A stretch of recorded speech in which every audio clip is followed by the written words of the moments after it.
A very good morning to everyone. My name is Sufi bin Suliman and I'm 11 years old. I would like to express my gratitude to everyone for giving me the opportunity to speak today.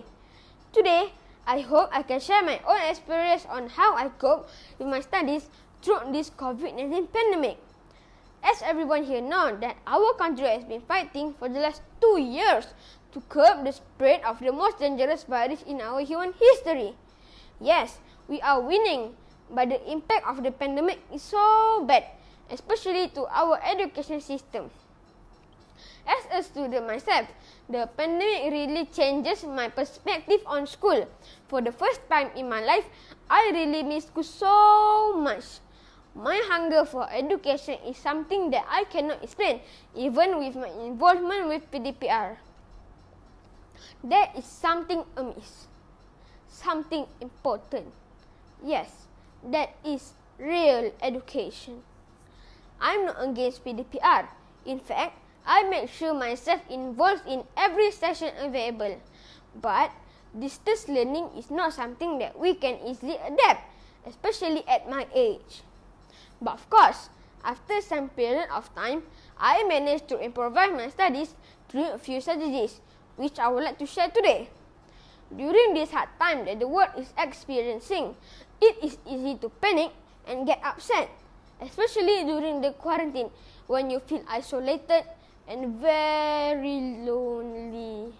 It may seem that your previous life would never return.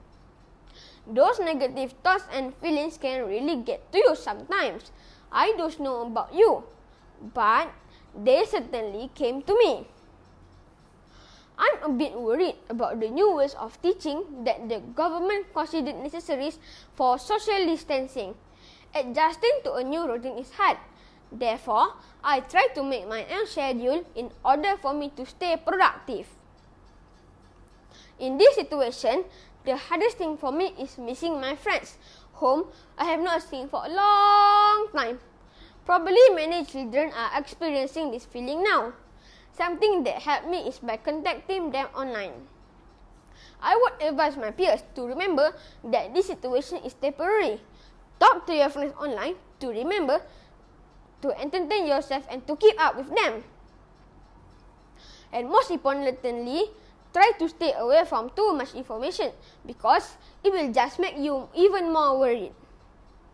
Sometimes, I can see many of my friends feeling comfortable being at school at home. Sitting at home is fun, but to be honest, it's much more tiring to sit and study in front of the computer all day long. Many children get pains in the eyes. As for me, I take a break and have a look at some greenery views outside. It's not all.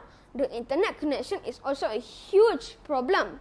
Often, we don't even understand the teacher because of the unstable internet connection that goes on and off. Many of my friends complain how they were unable to join online classes due to this problem. And some of them can't afford to have one on daily basis. Yes, it is nice to be at home because during breaks, you can do certain things that cannot be done in school. The idea of study at home is good because we still need to learn, but I don't like it so much. It is difficult to figure out which web pages I need to access, what they write to me, and what I have to do. It is difficult because we are all learning to work in such an environment now, both teachers and students. Another difficulty is that we need computers, headphones, and microphones. Hence, for me, the better way to get my education is being in school. This is because school boosts our confidence and teaches us how to establish and maintain friendship. It is also help us to learn how to work as a team, which is a primary tenet of any successful society. Without school, knowledge will not spread as quickly, and our access to new ideas and people can easily be cut off. Furthermore, schools serve numbers of purposes from building confidence to teaching children from the importance of teamwork and work with others, which is for me the most important aspect for a student like me. I do understand that the pandemic really keep us away from school for our own safety. But I always believe that there is always a way to end the pandemic. As I always believe, where there's a will, there's a way. As time goes on, I believe that this situation will improve and school will reopen again. Thank you very much.